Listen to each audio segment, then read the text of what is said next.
ఉన్న బంగారాన్ని విడిపించి ఆ రోజు ఆన్లైన్ రేటుకే మేము కొంటాం. Sharma gold company. నమస్కారం గురువుగారు. మంగళం మాతమ్మ. నమస్కారం. చాలా సంతోషం మీతో మాట్లాడడం. చాలా దూరం నుంచి వచ్చారు, మైసూర్ కదండి? అవునండి, అక్కడ ఉంటాను. అక్కడే ఉంటారు. హైదరాబాద్ రావటం అది నెలకొకసారి 2 నెలలకు ఒకసారి వస్తూ ఉంటాను. రెగ్యులర్గా అయితే నా పని వేద పాఠశాలలో వేద పాఠాలు చెప్పడం. అదే గత 12 ఏళ్లుగా చేస్తూ ఉన్నాను. అప్పుడప్పుడు అవకాశం ఉన్నప్పుడు ఇలా వస్తూ ఉంటాను. కానీ చాలా సంతోషం, మీ వీడియోస్ అవి చూస్తూ ఉంటాము. మీరు చెప్పినటువంటి అంశాలు కానీ ఇప్పటి జనరేషన్ వాళ్ళకు కూడా తెలియాలి కొన్ని అనేది. మీ ద్వారా అలా తెలియటం అనేది నాకు చాలా సంతోషం అనిపించింది. అందుకే మిమ్మల్ని ఆహ్వానించాము. చాలా సంతోషం ఇక్కడికి రావడం, సుమన్ టీవీ స్టూడియోకి రావడం నాకు కూడా చాలా సంతోషంగానే ఉంది. చాగంటి గారు, అందరికీ చాలా సంతోషం అనిపించింది ఏమిటంటే వారు ఆంధ్రప్రదేశ్ ప్రభుత్వానికి ఒక క్యాబినెట్ ర్యాంకులో ఉన్నారు అనేది సంతోషం అనిపించింది. వారికి వచ్చినటువంటి హోదా, వారికి ఇచ్చినటువంటి ఆ పదవి అనేది కూడా అందరూ ఆహ్వానించదగ్గదే. అయితే వారి గురించి మాట్లాడితేనండి, ఒక ప్రవచనకర్తగా వారు చెప్పేటువంటి ప్రవచనాలు వినని తెలుగువారు లేరేమో అనిపిస్తుంది నాకైతే. ఏదో ఒక పొద్దున్న నుంచి పడుకునే వరకు కూడా ఏదో ఒక రూపంలో ఏదో ఒక చిన్న అంశమైనా వారి మాటలు వినకుండా ఉండడం. ఇంకా ఫోన్స్ ఇప్పుడు ఎక్కువ యూజ్ చేస్తారు కాబట్టి రీల్స్లోనైనా సరే ఆ ఒక్క నిమిషం అయినా వారి ప్రవచనం వింటాం. అందుకు చాలా సంతోషంగా గర్వంగా ఫీల్ అవుతూ ఇప్పుడు వారికి ఆ హోదా రావడం అందరికీ చాలా ఆనందించదగ్గ విషయం. మరి మీ అభిప్రాయం ఏంటి? అలాంటి వారికి అసలు పదవి ఇవ్వడం పట్ల మీరేం చెప్తారు? ముందు విషయం ఏంటంటేనండి, మొట్టమొదటి విషయం, చాగంటి కోటేశ్వరరావు గారు ఒక మహా వ్యక్తి. వారికి ఈ పదవి అనేది ఇప్పుడు అలాంటి వాళ్లకు మనం ఏది ఇచ్చినా తక్కువే. అంతటి గొప్ప వాళ్ళకి మనం ఎలాంటి పదవి ఇచ్చినా కూడా వారి స్థాయికి అది తక్కువే అవుతుంది. అలాగని వారికి తక్కువ పదవి ఇచ్చారని అంటలేదు. ఇప్పటిదాకా ఎవరిచ్చారు అంటే ఇలాంటి వాళ్ళను మనం గౌరవించుకోవాలి అనేటటువంటిది మన ప్రభుత్వాలకి లేదు ఇప్పటిదాకా. అది ఈ యొక్క తాజా ప్రభుత్వం గుర్తించింది అని నేను భావిస్తున్నాను. నేను చాగంటి కోటేశ్వరరావు గారిని 3 సార్లు కలిశాను. 3 సార్లు కలిసినటువంటి సందర్భంలో కూడా వారికి అసలు వేద పండితులన్నా వేద విద్యార్థులన్నా వారికి ఉండేటటువంటి గౌరవం అపారం. ఆ మాటలు కేవలం ఆయన మాట్లాడే మాటల్లో కాదు, చేతల్లో కూడా ఉంటుంది అని మనకు అర్థమవుతుంది. ఎందుకంటే ఆయన వేద విద్వాంసులను చూస్తే చాలు పొంగిపోతారు. ఆయన వేద విద్యార్థుల్ని చూసినా కూడా పొంగిపోతూ ఉంటారు. ఆయన వాళ్ళు ఏమైనా వచ్చి వడ్డిస్తూ ఉంటే ఆయన అసలు అమ్మో మీ చేతి అన్నం మేము తింటున్నాము అని అసలు చాలా హ్యాపీగా ఉంటారు. ఆయన ఆ స్థాయి వ్యక్తి కూడా అలా మాట్లాడారు. ఆ స్థాయి వ్యక్తి అంటే ఆయన వేదానికి ఇచ్చే గుర్తింపు, గౌరవం అలా ఉంటుంది. ఇంకొకటి, ఆయన చాలా సాత్విక స్వభావాలు, సత్వగుణ సంపన్నులు, మాట మీద నిలబడేటటువంటి వారు. అదేవిధంగా దేన్ని కోరుకోరు వారు. వారు చాలా చక్కగా నిశ్శబ్దంగా వారి పని వారు చేసుకుంటారు. నిశ్శబ్దంగా అంటే ప్రవచనం చెప్పినప్పుడు శబ్దం ఉంటుంది, తర్వాత ఇంకెప్పుడు కూడా ఆయన మాట్లాడరు. పైగా వారు చేసినటువంటి వేలాది ఉపన్యాసాలు ఏవైతే ఉన్నాయో ప్రపంచవ్యాప్తంగా ఉన్నటువంటి తెలుగు వాళ్ళైనటువంటి హిందువుల పైన గొప్ప ప్రభావాన్ని చూపాయి. మామూలు ప్రభావం కాదు. మీరు అమెరికాలో ఉండండి, అమెరికాలో వీళ్ళు కార్లలో ఉద్యోగాలకు వెళ్ళేవాళ్ళు, వాళ్ళు పాపం కొంచెం ప్రయాణాలు ఎక్కువగా ఉంటాయి వాళ్ళకి. 2 hours 3 hours జర్నీనే ఉంటుంది వాళ్ళకి. అప్పుడు కార్లలో వాళ్ళు చాగంటి కోటేశ్వరరావు గారు ఉపన్యాసాలు పెట్టుకుని వింటూ వెళుతూ ఉంటారు. అదే విధంగా మేము కూడా అలాంటి చాగంటి కోటేశ్వరరావు గారు మహానుభావులు లాంటి వాళ్ళ ఉపన్యాసాలు విని పెరిగినటువంటి వాళ్ళు. మనకి సినిమాల్లో కూడా మనకు వారి ఉపన్యాసాలు అక్కడక్కడ మనకు కనిపిస్తూనే ఉంటాయి. ఏదైనా ఒక విషయాన్ని కూలంకషంగా జనం యొక్క మనస్సుకు హత్తుకునే విధంగా చెప్పడం ఆయన యొక్క లక్షణం. అది ఒక ఆస్పెక్ట్. ఇక రెండవ ఆస్పెక్టు, ఆయన రామాయణము నైతిక విలువలు, రామాయణము సామాజిక విజ్ఞానం అని ఒక ఉపన్యాసం చేసినట్టు గుర్తు నాకు. అది టైటిల్ గుర్తులేదు, కానీ రామాయణాన్ని మనం అసలు నేటి సమాజానికి ఎలా అన్వయించుకోవాలి, అసలు ఏమి అద్భుతమైన ఉపన్యాసం అంటే అది. ఆ రోజు నేను మా బంధువుల ఇంట్లో హైదరాబాద్లోనే అది వింటున్నాను. ట్రైన్ టైం అవుతోంది, నేను బయలుదేరటం లేదు, ట్రైన్ మిస్ అయిపోతానేమో ఇది వింటూ అని అనుకున్నటువంటి పరిస్థితి. అంతే, తన్మయత్వంలోకి వెళ్ళిపోతాం. వారు సుందరకాండ ఒకసారి నేను అలాగే, అంటే చాలా ఉపన్యాసాల్లో నేను బాగా తన్మయత్వం చెందినది చెప్తున్నాను. సుందరకాండ అద్భుతంగా ఏం వర్ణిస్తారు.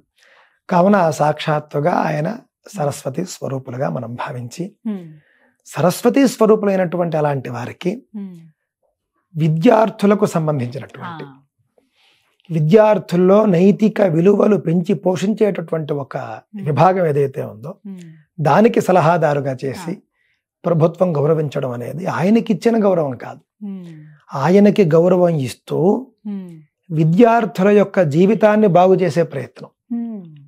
ఇప్పుడు నేటి విద్యార్థుల్లో ఏవైనా లేవు అంటే ఇవే లేవు. నైతిక విలువలు మనకు కనిపించటం లేదు. అంటే ఎథిక్స్ చెప్పట్లేదు. ఇప్పుడు వాళ్ళని మనం అనడానికి లేదు కదండి. స్కూల్లో చెబితే వస్తాయి. ఎక్కడ ఉంది? నాకు తెలిసి నా వయసు పెద్ద వయసు కాదు, కానీ మా చిన్నప్పుడు కూడా స్కూళ్ళలో మాతృదేవో భవ పితృదేవో భవ వాక్యాలు రాసేవారు. ఇప్పుడు రాస్తున్నారు లేదు తెలియదు. అలాగే టీచర్స్ కి చాలా వాల్యూస్ ఉండేవి, వాళ్ళు అలాగే బోధించేవారు. టీచర్ అంటే ఒక గౌరవం, వాళ్ళు అలాగే నడుచుకునేవాళ్ళు. ఇవన్నీ ఉండేవి, అన్నీ ఉండేవి. కావున నేడవేం లేవు. స్కూళ్ళలో ఎవరు ఎథిక్స్ బోధించటం లేదు, కేవలం ఎకనామిక్స్ మాత్రమే బోధిస్తున్నారు, డబ్బు వచ్చేవి మాత్రమే బోధిస్తున్నారు. దీన్ని మనం దృష్టిలో పెట్టుకున్నప్పుడు ఎథిక్స్ బోధించడానికి చాగంటి వారి కంటే కూడా ఆయన్ని మించినటువంటి వ్యక్తులు ఎవరు లేరు. నిజంగా ఆయన విద్యార్థులకి నేరుగా బోధించేటటువంటి అవకాశం ప్రభుత్వం కల్పిస్తే చాలా గొప్పగా ఉంటుంది. అంటే సలహాలు ఇచ్చే వరకే కాకుండా వారు కూడా ప్రత్యక్షంగా అంటే నాకు తెలిసి అంటే పదవి సలహాదారు అయినప్పటికీ కూడా వీరు అప్పుడప్పుడు విద్యాలయాలకి వెళ్ళడము, విద్యార్థులతో సంభాషించడం అది ఉంటుందండి. ఆ అవకాశం కూడా బాగానే ఉంటుంది, దానికోసమే ఇచ్చారు. విద్యార్థులతో ఆయన మాట్లాడతారు, వాళ్ళలో పాజిటివిటీ పెంచుతారు, వాళ్ళలో ఆత్మ బలాన్ని పెంచుతారు, ఆత్మస్థైర్యాన్ని పెంచుతారు, మన సంస్కృతి గురించి అలాగే చెబుతారు. నేటి విద్యార్థుల్లో లేనిదే ఆత్మస్థైర్యం, అది ఆయన తీసుకురాగలరు. నేటి విద్యార్థుల్లో మృగ్యం అయిపోతూ ఉన్నవే నైతిక విలువలు, అవి కూడా ఆయన పెంపొందించగలరు. మీరు ఎన్నిసార్లు కలిసారండి మొత్తం? నేను వారిని 3 సార్లు కలిసినట్టు గుర్తండి. వారి గురించి కూడా మీకు తెలిసే ఉంటుంది. వారి లైఫ్ స్టైల్ ఎలా ఉంటుంది? వారి లైఫ్ స్టైల్ చాలా సింపుల్ గా ఉంటుందండి. ఒకసారి మేము ఎక్కడ కలిసామంటే ఒక ఆంధ్రాలో ఒక చోట మా అమ్మగారు నాన్నగారు వాళ్ళు ఒక దేవాలయంలో నాన్నగారు పూజ చేసేవారు. ఆ దేవాలయం ఒక హైవే మీద ఉంటుంది. అప్పుడు ఒకసారి ఏమైందంటేనండి, అది పంట పొలాల మధ్యలో కూడా ఉంటుంది ఆలయం. అది ఒకసారి ఏమైందంటే మిట్ట మధ్యాహ్నం ఒక 12 ఆ సమయం అయింది, 12:30 1 గంట అయిపోతున్నట్టుంది. అప్పుడు వారు కారులో వచ్చారన్నమాట. వారు మాకు తెలుసు కానీ మేమెవరు వాళ్ళకి ఆయనకి అప్పుడు తెలియనటువంటి రోజులు. వారు కారులో వచ్చి సెక్యూరిటీతో వారు మాట్లాడుతున్నారు. ఏమిటంటే భోజన సమయం అయింది, మేము బాక్స్లో భోజనం అది తెచ్చుకున్నాం, ఇంటి భోజనాన్ని. ఇక్కడ ఏదో ఆలయం లాగా ఉంది, కొంచెం భోజనం చేసుకోవడానికి కొంచెం అవకాశం ఇవ్వండి, ప్లేస్ ఇవ్వండి అని వారు అడుగుతున్నారు. ఈ చాగంటి వారు ఎవరు అనేది పాపం అతనికి తెలియదు. ఆ సెక్యూరిటీగా ఉన్న అతనికి మరి ఎందుకు తెలియదో నాకు తెలియదు, కానీ అతనికి అవగాహన లేదు. దాంతో ఆయన ఇక్కడ అలా ఏముండదండి అని ఏదో చెప్పి పంపించేస్తున్నాడు. పంపించేస్తూ ఉంటే మా మిత్రుడు నన్ను చూడడానికి వచ్చిన ఆయన ఎవరో వెళ్ళి దూరం నుంచి ఎవరో చాగంటి వారి లాగా ఉంది అని వెళ్ళి చూస్తే చాగంటి వారే వచ్చారు. అయ్యో ఇదేమిటో ఇలా అంటావు, నీకు తెలియదు, నేను మాట్లాడతాను అని ఆయన్ని గౌరవించి లోపలికి తీసుకుని వస్తే మేము ఒక గది ఇచ్చి చక్కగా అందులో మీరు కూర్చొని భోజనం చేయవచ్చు అంటే మా అమ్మగారు మా వాళ్ళే వడ్డించారు. వడ్డించినప్పుడు నేను వడ్డిస్తూ ఉన్నటువంటి నేను నా మిత్రుడు వడ్డించడానికి వెళ్ళినప్పుడు ఆయన చాలా పొంగిపోయారు. మీరంతా వేద విద్వాంసులు, సాక్షాత్తు వేద స్వరూపులు, మీరు వడ్డించడం అంటే మహద్భాగ్యమే అని చాలా పొంగిపోయి ఇంటి నుండి తెచ్చుకున్నటువంటి సాదా సీదా భోజనాన్ని ఆయన చక్కగా ఒక ఆకు ఏదో మేము ఇచ్చాము, ఆకులో వడ్డించగానే భోజనం చేశారు. 1 గంట అయిపోయింది కాబట్టి ఆలయం అప్పటికే మహానైవేద్యం చేసి కట్టేసి ఉంటుంది. దానివల్ల ఆయన ఎట్టి పరిస్థితుల్లోనూ మీరు నా కోసం మీరు ఆలయాన్ని తెరవద్దు దయచేసి, నేను మళ్ళీ ఇంకొకసారి దర్శనం కోసం వస్తాను, అంతేకాని ఇప్పుడు ఆలయ నియమాలకు విరుద్ధంగా మీరు చేయొద్దు అని వాళ్ళకి కమిటీ వాళ్ళకు కూడా అంత అద్భుతంగా ఆయన చెప్పి అప్పుడు ఆలయం మేము మా వాళ్ళు అప్పుడు తెరవలేదు, వారు బయలుదేరి వెళ్ళిపోయారు. మళ్ళీ ఇంకొకసారి నేను లేనప్పుడు మా అమ్మగారు నాన్నగారు ఉన్నప్పుడు ఆయన మళ్ళీ గుడి తెరచి ఉన్నప్పుడు వచ్చారు. ఆయన అన్నందుకు ఇప్పుడు తెరచి ఉంటుంది కదా, అప్పుడు మనం చూడకుండా వెళ్ళిపోయామని వచ్చారు. ఆయన వచ్చి దర్శనం చేసుకుని ఒక విషయం ఆయన మొక్కుకుని వెళ్ళారు. అంటే స్వామికి ఒక విషయంలో ఆయన మొక్కుకున్నారు, వారే చెప్పుకున్నారు చాలా సార్లు. ఈ విషయం కూడా సుబ్రహ్మణ్య స్వామి ఈ ఆలయం గురించి వారు చెప్పారు. మొక్కుకుని వారు ఈ మొక్కు తీరితే కనుక నేను ఈ ఆలయానికి వచ్చి ఈ స్వామి మహత్యం మీద నేను ప్రవచనం చేస్తానని చెప్పారు. ఆయన వెళ్ళిన సంవత్సరానికి ఆయన అనుకున్నటువంటి మొక్కు తీరిపోయింది. ఆయన కోరుకున్న కోరిక తీరిపోయింది. అన్నందుకు ఆయన మళ్ళీ డేట్ ఇచ్చేశారు. వచ్చారు చక్కగా అద్భుతంగా 3 గంటల పాటు ఆ స్వామి మహిమ మీద ఉపన్యాసం చేశారు. అక్కడే ఆ ఆలయంలోనే చేశారు. ఫుల్ జనం వచ్చారు. నేను కూడా అప్పుడు వెళ్ళాను. ఆయన్ని ఇంట్రడ్యూస్ చేయడం అదంతా కూడా నేనే చేశాను అప్పుడు. ఆ విధంగా వారు అన్నమాట ఆ విధంగా నిలబెట్టుకోవడం కానీ, ఆలయ నియమాలను ఆగమశాస్త్ర నియమాలను గౌరవించడం కానీ, వేద విద్వాంసుల్ని వేద పండితుల్ని గౌరవించడం కానీ ఎందులోనూ తక్కువ కాదు. వారు చాలా గొప్పవారు. వారికి ఆ పదవి అనేది ఆ పదవికే శోభను తెస్తుంది.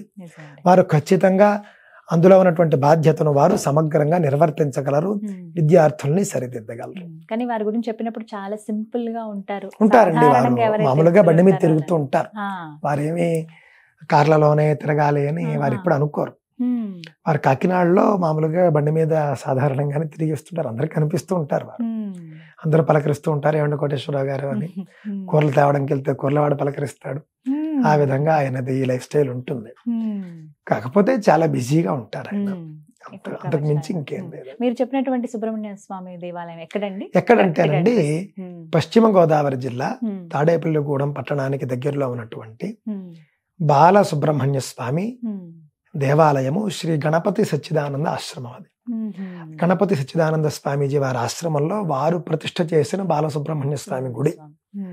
అక్కడికి చాగంటి కోటేశ్వరరావు గారు వచ్చి మొక్కుకున్నారు.